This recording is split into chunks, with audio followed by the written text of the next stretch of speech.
your fitness process, you've got a really super clear on the website. It's brilliant, by the way. Super clear 4-point process.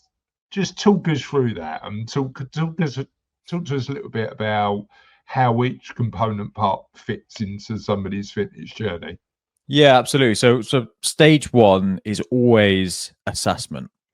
So that is assessment of their lifestyle. We call it the lifestyle assessment. So it's assessment of their work life, their home life, any previous injuries, any medical conditions, like anything, any variable that makes us individual subjectively. And that's an important point to make. And I will get back to the 4 points because I appreciate you asking that. When it comes to health and fitness, every single person is different.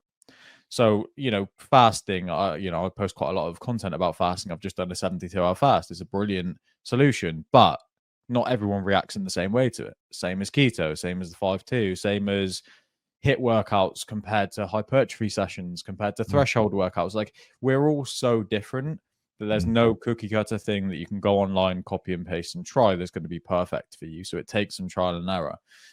So we always do that lifestyle assessment, and that builds the foundation of what we deliver to someone on day one of start day of the new them, like the new lifestyle.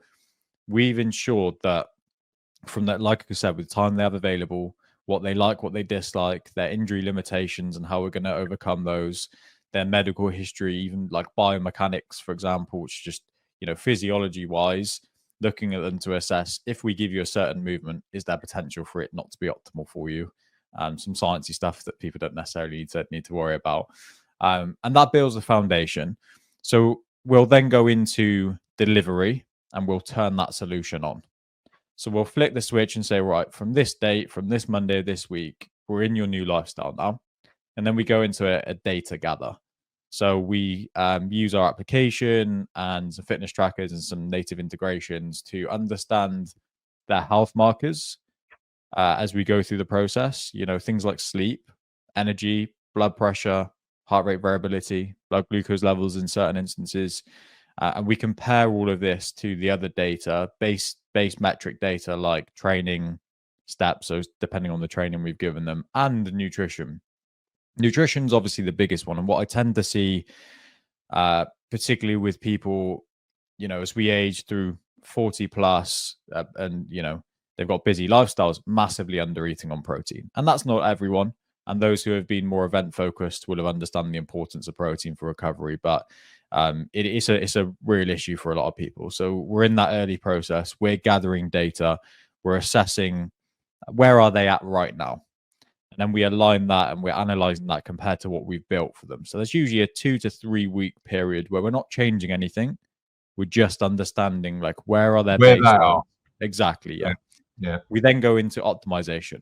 So once we've gathered that data and we have everything and we're communicating regularly and we understand, okay, what needs to be done now to improve your health trajectory, your longevity trajectory. And of course, like some people come to us and say, I want to lose or I need to lose 30 pounds. So we do have specific goals in there. Some people are training for events, whatever it may be. So we'll optimize the program in terms of energy expenditure or energy balance, in terms of health markers.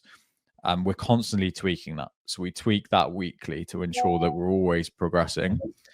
And then we go into the review phase and the accountability phase as such. So in review and accountability, so we're constantly reviewing the data all the time. Yeah. And super important is the accountability. Again, it goes back to installing that external accountability when it comes to whether you're still in that pressure cooker environment of running the business or whether you're stepping out. It takes a lot of mental bandwidth to sit down and, business owners will know what gets measured gets improved.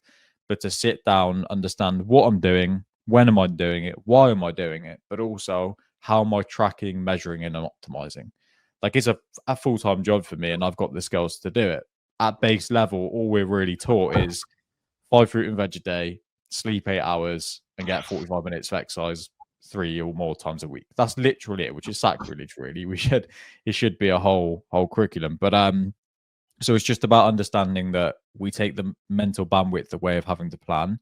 All you got to do is just execute on it and then trust in the process. And like I said, it looks different for everyone. And everyone's at different sort of levels when they come in. But there is a solution for everyone. So if anyone's ever thinking, you know, even outside of the consistency, like people want to do it by themselves, if anyone ever has that innate feeling of I don't have the time for this, I can't do it, it's a self-limiting belief.